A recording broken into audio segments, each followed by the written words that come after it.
Welcome back to my channel Wit Zone. This lesson is the continuation of Foundations of Education course code 031 for Special Education Semester 1. Our today's topic Chapter 5 Aims of Education.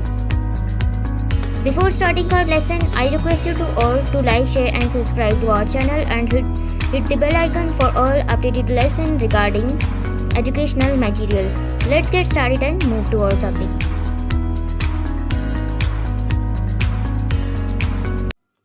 Contours of topic. इस lesson में हम M, goals and objective के बारे में discuss करेंगे और इनका education और पाकिस्तान की एजुकेशन के साथ क्या रिलेशन है और हमारे कौन से ऐसे ऑब्जेक्टिव्स या एम हैं जो नेशनल पॉलिसी के साथ रिलेट किए जाते हैं। इसके साथ साथ हम एक नेशनल पॉलिसी भी पढ़ेंगे यानी एजुकेशनल पॉलिसी 1998 की, कि उसमें उस पॉलिसी के मुताबिक पाकिस्तान की एजुकेशन किस तरह होनी चाहिए थी और एट द एंड हम इसको एनालाइज करेंगे कि जो पॉलिसी में ऑब्जेक्टिव्स सेट किए गए थे क्या वो हम अचीव कर पाए हैं या हमने अभी तक उनको अचीव करना है। सबसे पहले इस चीज़ को डिस्कस करते हैं कि एम क्या है। Aim, goal and objective. Aim की डेफिनेशन को डिस्कस करते हैं। Aim is defined as the point, target, direction, person or thing that is meant to be hit or achieved। अब एम का मतलब क्या होता है? अगर हम एम को इसके सिनोनिम के तौर पर देखें तो हमारी लाइफ का वो पॉइंट यानी कि एक नुक्ता या टारगेट कहते हैं कि जो जिस चीज़ तक आपने पहुंचना है उसको टारगेट कहते हैं। फॉर इंस्टेंस के आप कोई और लैंग्वेज सीखना चाहते हैं, अपनी मदर लैंग्वेज के अलावा कोई और लैंग्वेज सीखना चाहेंगे। फॉर इंस्टेंस हम इंग्लिश को ले लें, पंजाबी को ले लें, पर्शियन को ले लें, तो आप अपनी लैंग्वेज को छोड़कर जो कोई और लैंग्वेज सीखेंगे तो वो आपकी टारगेट लैंग्वेज होगी, यानी कि आप जिस चीज़ को अचीव करना चाह रहे हैं वो आपका टारगेट है। देन इसके बाद इसका मतलब होता है डायरेक्शन। एम कहते हैं एक ऐसी डायरेक्शन यानी कि आपको एक लोकेशन मिल जाती है कि आपने कहाँ तक पहुँचना है। इसके बाद पर्सन और thing that is mean to be hit और अचीव्ड, यानी कि वो चीज़ जो आपको हिट करती है यानी कि आपके अंदर इतनी कैपेबिलिटी लाती है कि इतना जोश के जो चीज़ आप लाइफ में अचीव करना चाहते हैं उसको हम एम कहते हैं। अब डिस्कस करते हैं कि गोल क्या है। गोल की डेफिनेशन एम के साथ ऑलमोस्ट सिमिलर ही समझी जाती है, लेकिन इसको डिस्कस करते हैं। A goal is an idea of the future और desire result that a person और a group of a person envision, plan और कमिट टू अचीव, यानी कि गोल क्या होता है? हमारे गोल्स, हमारे फ्यूचर, हमारी जो डिज़ायर हैं वो उसका एक प्लान होता है, वो रिज़ल्ट जो हमने फ्यूचर में अपने एम से हासिल करना होता है, इसको हम गोल कहते हैं। यानी कि एक इंसान का जो एम है कि वो लाइफ में क्या कुछ अचीव करना चाहता है, उसके लिए जो वो अपने फ्यूचर प्लान बनाता है और उसका जो रिज़ल्ट वो हासिल करना चाहता है उसको गोल्स कहते हैं।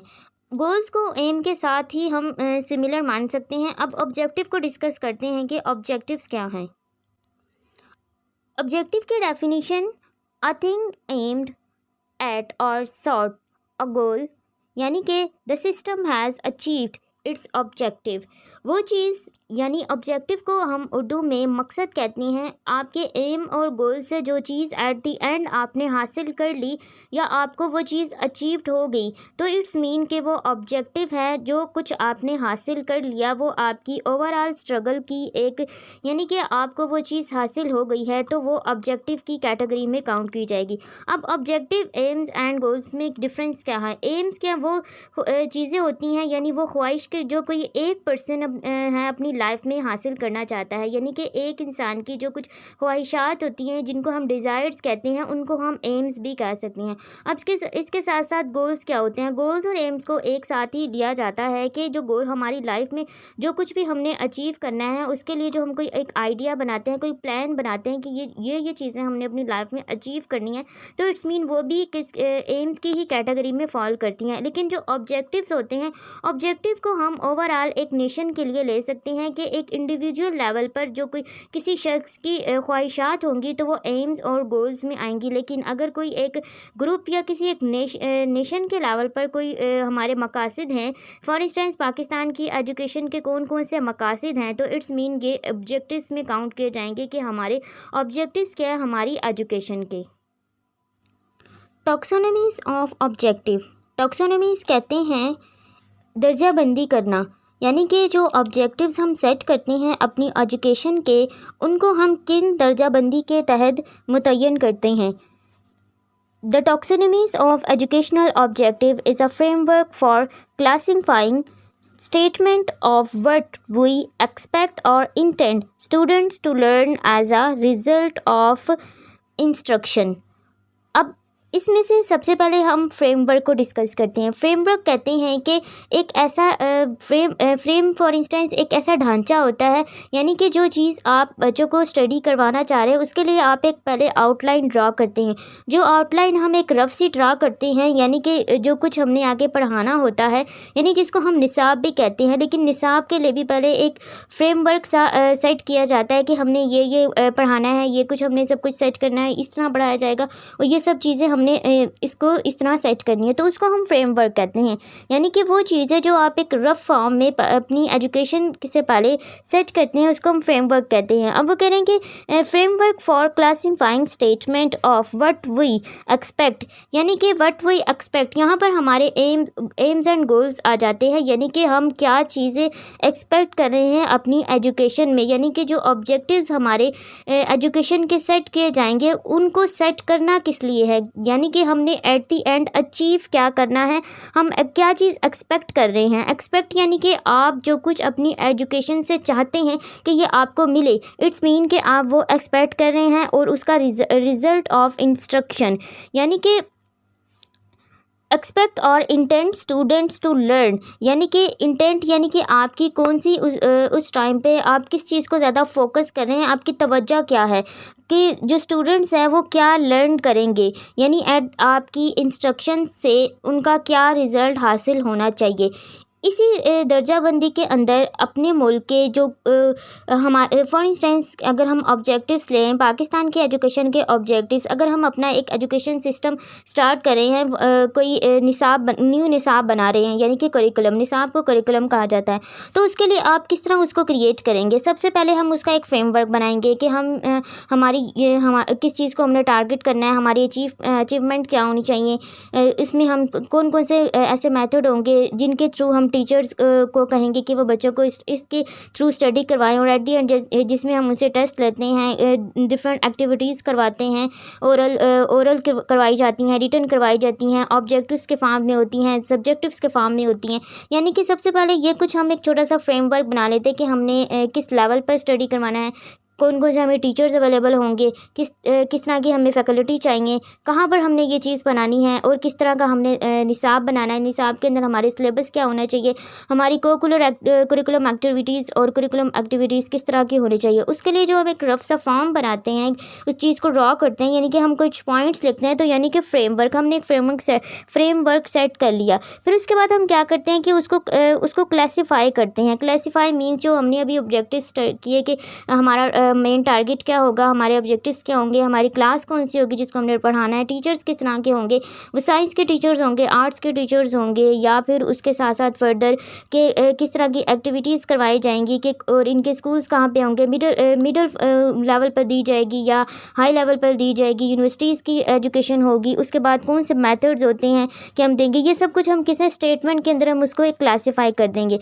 उसके बाद हम एक्सपेक्ट, यानी कि अब यहाँ पर आ जाता है गोल्स, कि हम क्या चीज़ एक्सपेक्ट कर रहे हैं अपनी एजुकेशन से, उसके बाद हमने स्टूडेंट को किस तरह लर्निंग देनी है। यहाँ पर टीचर का रोल आ जाता है कि किस तरह स्टूडेंट को सिखाया जाए। उसके बाद रिज़ल्ट, फाइनल चीज़ जिसमें हमने एवेल्यूएशन करनी होती है, असेसमेंट करनी होती है, उस चीज़ को उसको हम किस तरह हासिल करेंगे। एक जो कुछ टीचर ने स्टूडेंट्स को क्या दिए हैं, यानी कि जो कुछ उन्होंने उनको इंस्ट्रक्शन दी हैं, जो कुछ भी पढ़ाया है, तो वो किस तरह ये जानेंगे कि बच्चों ने जो एजुकेशन सिस्टम यानी 1 साल तक जो उन्होंने स्टडी किया है, वो उन्होंने किस तरह उसमें उन्होंने कौन कौन सी ऐसी अचीवमेंट्स हासिल की हैं और कौन कौन सी ऐसी उनके अंदर फॉल्ट्स हैं जो रह गए हैं। वो सब कुछ हम एट दी एंड किस चीज़ में देखेंगे, वो हम असेसमेंट में देखेंगे। यही होता है टॉक्सोनॉमीज़ ऑफ ऑब्जेक्टिव्स, यानी कि हम अपने ऑब्जेक्टिव्स को किस तरह दर्जाबंदी के अंदर डिवाइड करते हैं। अब इसके एग्जांपल के लिए हम एक और यहाँ पर एग्जांपल कोट करते हैं कि फॉर इंस्टेंस अगर हमने किसी को इंग्लिश लैंग्वेज सिखानी है तो हम उसके लिए एक ऐसा कैसा फ्रेमवर्क बनाएंगे। सबसे पहले हम ये देखेंगे कि हमारा टारगेट क्या है, टारगेट ऑफ ऑडियंस कौन सी है, यानी कि हम किन कंट्रीज़ को, यानी किन कंट्रीज़ के लोग हैं जिनको हम ये लैंग्वेज सिखा रहे हैं। उसके बाद हमने उनको किस तरह सिखाना है, यानी कि उनको ओरल के यानी ग्रामर के थ्रू सिखाएंगे या हम ऑडियो उनको डायरेक्ट मेथड के थ्रू सिखाएंगे कि आप उनको सिर्फ कुछ ऐसे सेंटेंसेस हैं जो हम उनको रटवा देते हैं कि जैसे उर्दू से इंग्लिश, इंग्लिश से उर्दू करके, इस तरह हम सिखाएंगे। इसके बाद हम कौन से ऐसे टीचर्स के उनको उनकी लैंग्वेज के टीचर्स चाहिए जो ऑलरेडी इंग्लिश लैंग्वेज जानते हैं, या फिर उनको वो टीचर्स चाहिए जो कि नेटिव्स हों, यानी कि जो ओरिजिनल उस लैंग्वेज के स्पीकर्स हैं। उसके बाद उनको किस तरह ये हमने मेथड है, कौन सा मेथड उनको उनके ऊपर अप्लाई होगा। उसके बाद उनको उसमें राइटिंग सिखानी है, उसमें ग्रामर सिखानी है, या उसमें लिसनिंग सिखानी है, या कुछ उनको स्पीकिंग सिखानी है। इस चीज़ को पर फोकस किया जाएगा। दैन उसके बाद एट द एंड उसके असेसमेंट या एवोल्यूशन की जाएगी किसके थ्रू, टेस्ट के थ्रू, के जो कुछ भी हमने उनको पढ़ाया। तो ये हमने क्या ये जब आप इन सब पॉइंट्स को किसी चीज़ पर ड्रॉ करें तो इट्स मीन आपने उसका फ्रेमवर्क तैयार कर लिया। और जब आगे एक फ्रेमवर्क के अंदर फर्दर आप ये पॉइंट्स लिखते हैं तो इट्स मीन कि ये आपने अपने ऑब्जेक्टिव्स की क्या की है, टॉक्सोनॉमीज कर दी है। We shall move to our next topic, what is curriculum। Curriculum को उर्दू ज़बान में निसाब कहते हैं और निसाब का वर्ड अरबी ज़बान से लिया गया है और इसका इंग्लिश तर्जुमा करिकुलम वर्ड लातीनी ज़बान के लफ्ज़ CURRERE से अक्स किया गया है और लातीनी ज़बान में इस लफ्ज़ का मतलब होता है रास्ता। इसीलिए निसाब एक ऐसा रास्ता है जो असूल मंजिल के लिए इस्तेमाल किया जाता है। इसकी अगर हम एक डेफिनेशन देखें तो निसाब से मुराद वो रास्ता है, यानी कि निसाब एक ऐसा रास्ता है जो असूल मंजिल तक पहुंचने के लिए हमारी मदद फराहम करता है, यानी कि हमें एक रास्ता फराहम करता है। इसीलिए निसाब को एक रोड मैप के तौर पर लिया जाता है। अब करिकुलम क्या है? करिकुलम के अंदर हम वो तमाम सरगर्मियाँ जो किसी भी इंस्टीट्यूट के अंदर ऑर्गेनाइज करवाई जाती हैं, उनका ताल्लुक एजुकेशन से हो या एजुकेशन से रिलेटेड डिफरेंट एक्टिविटीज़ से हो। फॉर इंस्टेंस के कौन सा सिलेबस बच्चों को पढ़ाया जाएगा, कौन सा टीचिंग मेथड अप्लाई किया जाएगा, टीचर्स किस तरह के होंगे, असातिज़ा को कौन सी ट्रेनिंग दी जाएगी, स्कूल में कौन सी फैकल्टी बच्चों को फराहम की जाएंगी, किस लेवल का स्कूल होगा, यूनिवर्सिटी लेवल पे होगा, एलिमेंट्री या सेकेंडरी लेवल पे होगा, या इसके अलावा को करिकुलम एक्टिविटीज़ कौन सी होंगी, यानी कि जिसमें स्पोर्ट्स, गेम्स वगैरह, स्पीचेस वगैरह, ये तमाम चीज़ें निसाब में शामिल होती हैं। निसाब का वर्ड अमूमन सिलेबस की फॉर्म में लिया जाता है, जो कि एक रॉन्ग परस्पेक्शन है कि निसाब को हम सिलेबस के साथ कंपेयर नहीं कर सकते। निसाब सिलेबस का हिस्सा नहीं, बल्कि जो हमारे पास सिलेबस होता है वो निसाब का हिस्सा होता है। इसीलिए निसाब को हम सिलेबस के साथ इसके साथ डिफ्रेंशिएट करके इस तरह देखते हैं कि जो सिलेबस हम किसी भी क्लास को पढ़ाने के लिए डिज़ाइन करते हैं, जिसे हम सिलेबस डिज़ाइन कहते हैं, वो निसाब का यानी करिकुलम का हिस्सा होता है। करिकुलम के अंदर, स्कूल के अंदर और बाहर इसकी तमाम सरगर्मियाँ शामिल होती हैं। इसीलिए करिकुलम यानी निसाब एक वाइड टर्म है, यानी कि एक ये वर्स्ट लेवल पर यूज़ की जाती है।